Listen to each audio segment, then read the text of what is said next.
This is the BBC identifying the line for Focus on Africa. This is the BBC identifying the line for Focus on Africa. This is the BBC identifying the line for Focus on Africa.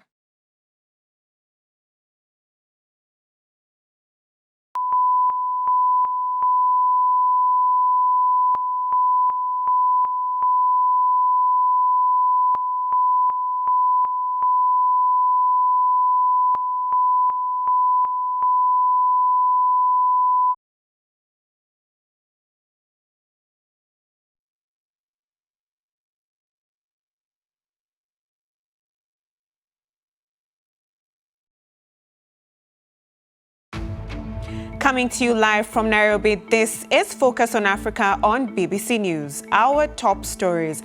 The European Union Parliament calls for funding cuts and sanctions over Tanzania's post-election human rights abuses. In 2025-26 budget, there was about 156 million euro, which was allotted for Tanzania for some of these projects.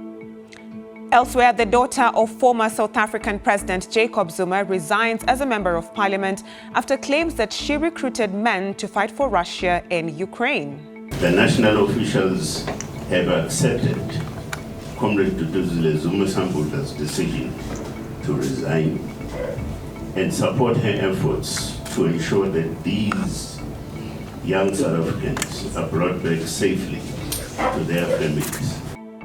Also in the program, what next for US-Africa trade?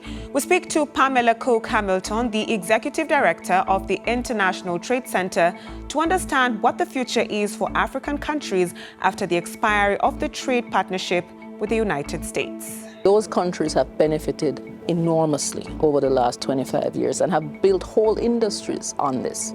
And so for it to end in the way that it has would be kind of like, a little premature.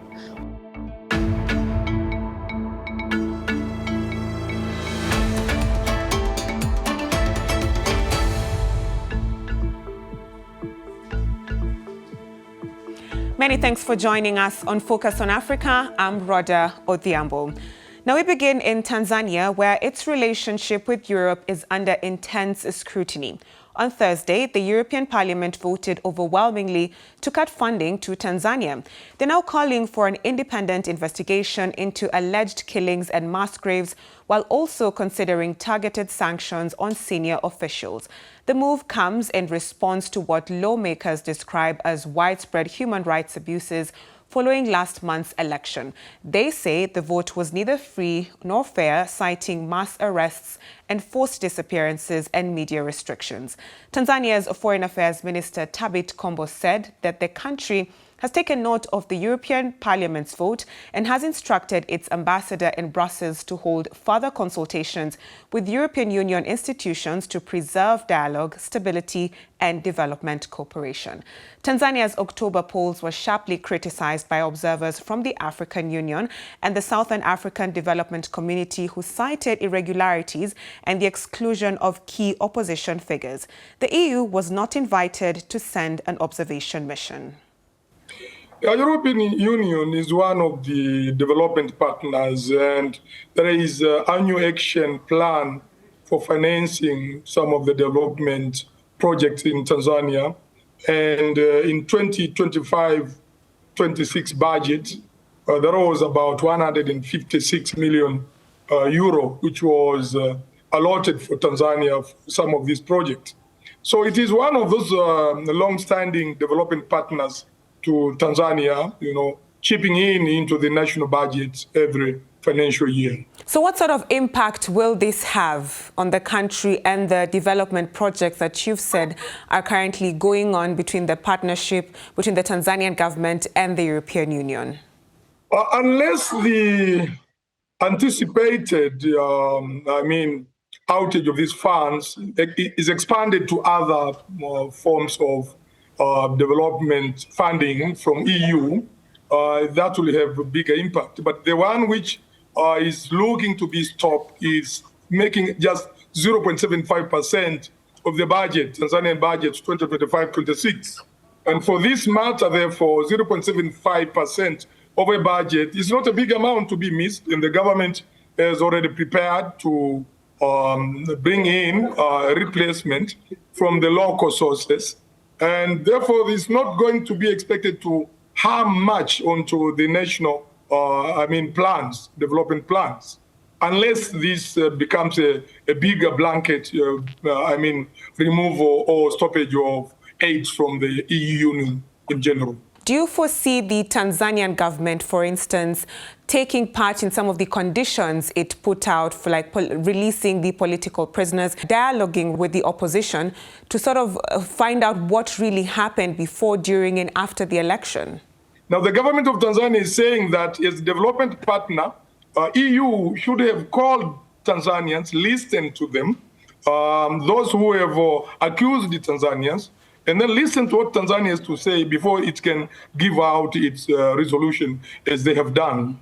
And for this matter, then it is ready to go and explain and talk with the European Union. But of course, after it has made its official response. But the European Union also wants the Tanzanian government to have a dialogue and a peace process with the opposition. So is that something that the authorities in Tanzania are likely to enforce? When Her Excellency President Samia gave her speech in the parliament, she clearly said that a lot of things which were being complained by the political parties, the civil societies and human rights organizations are in her plan. And going forward, I don't think that the government will just engage itself in the tit-for-tat with the European Union. It will rather go on implementing its own plan, as it has been envisaged by Her Excellency President Samia, going with the 4R, reconciliation, rebuilding, and therefore reconciliation, and the new constitution, and the changes of the laws which have been claimed by the opposition parties. All the things we expect that they will be taken into care by the government. So we expect that a lot of things will be done, but not by the pressure from outside, as Her Excellency has already explained to the public. Elsewhere, the daughter of former South African President Jacob Zuma has resigned as a member of parliament following allegations that she tricked 17 men into fighting for Russia as mercenaries in Ukraine. Duduzile Zuma Sambudla has said that in an affidavit that she believed the men were being sent to Russia for lawful training. She denies deliberately misleading anyone and describes herself as a victim of deception and manipulation. Now, the opposition party Umkhonto weSizwe, which she represented, has distanced itself from the controversy, saying that her resignation was voluntary. Families say the men were lured with promises of security and bodyguard training for the Umkhonto weSizwe party. Now, voice notes heard by the BBC described the men being treated as forced combatants, with one reportedly wounded and the whereabouts of others unknown. South African authorities have confirmed receiving distressed calls from the 17 men, some reportedly recruited from Botswana. Now, efforts to bring them home are ongoing, but the government has shared very few details. Let's now weSizwe as the party is not involved in the Russia-Ukraine matter affecting these young people. Having taken this decision yesterday, the national officials have accepted Comrade Duduzile Zuma Sambudla's decision to resign and support her efforts to ensure that these young South Africans are brought back safely to their families. Well, joining me now from Johannesburg is the BBC's Nomsa Maseko, who's been following this story for us. Many thanks for joining us on the program, Nomsa. So how significant is Duduzile's resignation? Well, this is seen as perhaps criminal accountability. But of course, we have heard there from Umkhonto weSizwe that the resignation of Duduzile Zuma Sambudla does not mean or is not an admission of guilt. But that's very little consolation, particularly for the families of the South African and Botswana men who are currently trapped in the Ukraine. They say that they had, watched that press briefing today with the hope that they would be getting something quite positive about the return of their loved ones. But they say that this resignation of Zuma Sambutla basically means that she is trying to protect the integrity of her father, Jacob Zuma's party, not because she wants to take accountability. And speaking of the MK party, will it also be under scrutiny? Because some of the claims that these 17 men were saying is that they were recruited for security training for that same party. Well, they say that they were recruited for counterintelligence training as well, and that there was a promise that after they spend a whole year in Russia, they would then have the opportunity, to work as VIP protection officers for the high-profile Kondowesizwe, members, senior members. However, the party has distanced itself, when it comes to that. But it's also important to note that the men who had gone to Russia already had basic firearm training. So that is why their training was very short, However, the fact that they are now finding themselves in caves and hiding in the bushes in Ukraine, they say that that is not what they signed up for. And they hope that they will be able to come back home alive. And Nomsa, if we look at South Africa's position on the Russia-Ukraine war, it has always claimed to be neutral. But what now will the country face on the international front with this accusation coming in, and also the resignation of the former president, or the daughter of the former president, Jacob Zuma? Well, the South African government position has always been clear in that they do support, peace talks between Ukraine and Russia. But this development, it does not seem like it's going to have any bearing on South Africa's position, regarding Russia's invasion of the Ukraine. Even the MK party itself said that this new development does not mean that they support Russia's position, with this 4-year-long invasion of the Ukraine. The South African government itself has also said that it is, by diplomatic means, trying to get more information to ensure that all the men that were taken to the Ukraine are brought back to South Africa safely, and that there is a high-level investigation that is currently taking place. So what is South Africa doing in ensuring that many young people who are also unemployed, as the country is also struggling with unemployment, do not get lured to fight as mercenaries in the ongoing Russia-Ukraine war? Is the government doing anything, or civic education, in stopping people from being duped? There has been a lot of civic education regarding, ensuring that South Africans do not find themselves in a position that is, as high risk as this one.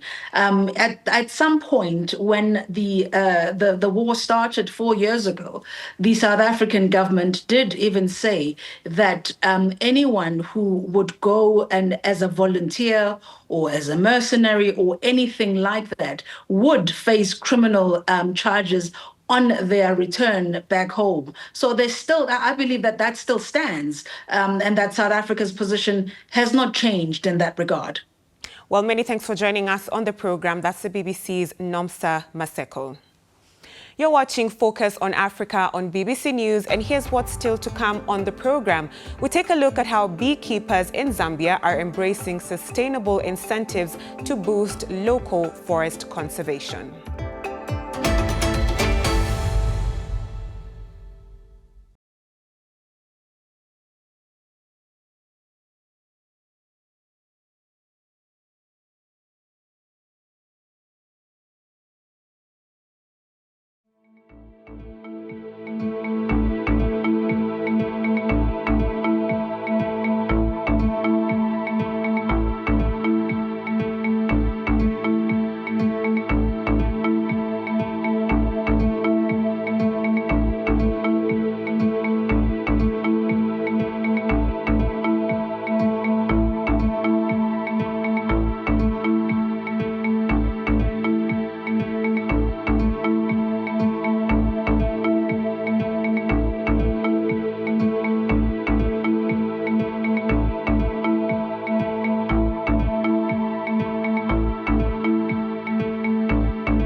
Welcome back to Focus on Africa. Now, the future of a major trade agreement between the United States and African countries remains uncertain after it expired last September. A new U.S. Senate bill that would extend the African Growth Opportunity Act, popularly known as AGOA, for 2 years has been sent to the Senate Finance Committee, but no action has been taken since. The bill was introduced by Republican Senator John Kennedy, who says it is meant to counter China's growing economic influence here in Africa. So why is this deal significant? Well, the BBC's Focus on Africa lead presenter Wahiga Mora breaks it down for us. Thanks, Rhoda. Well, let's start here. Now, for 25 years, this U.S. law has allowed over 30 sub-Saharan African countries access to the U.S. market for more than 1,800 of their products. And I'm talking about clothes, cars, to fruit and flowers. They all entered the U.S. tax-free, making them cheaper for American buyers, increasing demand and attracting investments in these wider sectors. Now, in 2023 alone, those exports were worth nearly $10 billion US. That's just a bit less than the economic size of the country of Equatorial Guinea. The African Growth and Opportunity Act created thousands of jobs across the continent. But it wasn't only a trade tool. It was also part of the United States foreign policy. Countries had to pass checks on good governance, democracy, and human rights every year in order to remain eligible. But China's rising influence added even more pressure. It has been Africa's largest trading partner for 16 years in a row. In 2024, China's trade with Africa hit, that number on your screen, $295 billion US. Now that's almost triple the amount traded with the United States. Beijing now offers tariff-free access to all 53 African countries that recognize it with no political conditions. With AGOA gone, however, the International Trade Center warns that African exports could drop by 8% by 2029 because of new U.S. tariffs. Textiles and apparel face the steepest fall, followed by leather goods, processed foods, and vehicles. Now, what does AGOA's expiry mean for Africa's trade future? Well, I put that question to Pamela Cook-Hamilton, the Executive Director of the International Trade Center. And I began by asking her whether this was the end for AGOA. Those countries have benefited enormously over the last 25 years and have built whole industries on this. And so for it to end in the way that it has would be kind of like, a little premature. Whether it now will be able to be pulled back up since it actually expired is another story. But, anything can happen. It can be reintroduced possibly in January after the shutdown, after the opening starts back, etc. But I think that it is an important signal as well that even if it is extended, it's coming to the end of its useful life, and that it presents an opportunity for Africa to lean into the AFCFTA. What are the most immediate effects of the expiry of AGOA from where you sit? Which sectors do you believe on the African continent will be most affected? Lesotho, basically, their entire textiles and apparel industry was built on AGOA. That preferential access has terminated. Therefore, most of the companies have either completely stopped orders, they're packing up to leave. Over 11,000 people have already lost jobs. Then we go to South Africa. You look at the cars, the automobile industry. They dropped 80% in exports in April and May. 80%. Because their automotive industry was also built on the preferential access in AGOA. And so having built the industry, maybe you don't need to be propped up anymore, There are opportunities in UAE, there are opportunities in China. We ran an export potential survey for both China and UAE. And if South Africa shifts to those markets, they actually would equal the amount that they earn on their AGOA from the US. Do you believe the Africa Free Trade Area, which promises a $2.5 trillion market, can replace AGOA? In my view, Africa is on the cusp of taking off, in the sense that China has been investing a lot. India now sees this as an opportunity. There are other countries and other regions who are saying, you know what, if we start to invest in the critical mineral sector here and build value addition here, then it also provides opportunity for an export market elsewhere to be built from here. And I think that's what Africa needs to stand for, that while you are okay with exploiting critical minerals because they are export commodities, there must be a way, there must be an understanding that you build factories here, you build skills here, you keep technology here, you build that technological capacity here.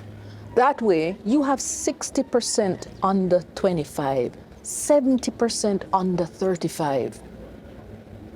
It's a recipe for significant social issues if we don't get these young people employed. At a recent interview, you stated that African leaders need a mind shift. They need to realize that they have the prize in terms of what they are offering, and this should inform how they approach negotiations and meetings with leaders from other countries. Tell us more about that.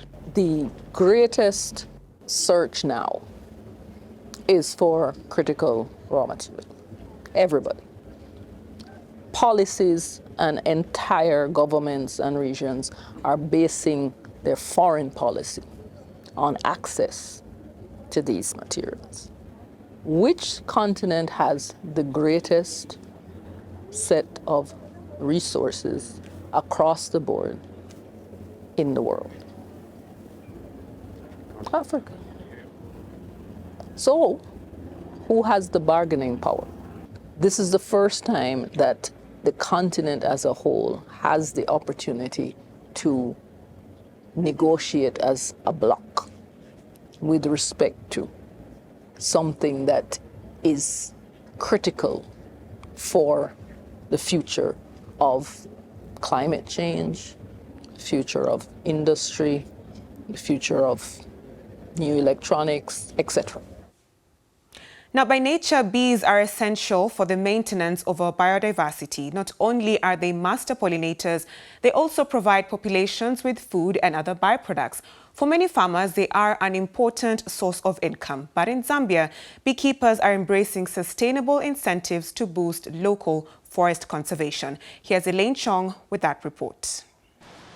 In Zambia's rural Copper Belt region, beekeepers suit up, ready to collect honey. The box beehives are relatively new to Zambia and are harvested 3 times a year. Our parents made local traditional beehives. There weren't many people doing it at the time. There was a lot of trees. There's a lot of money in beekeeping, so we need the trees. We hope they keep training so fewer people cut down trees.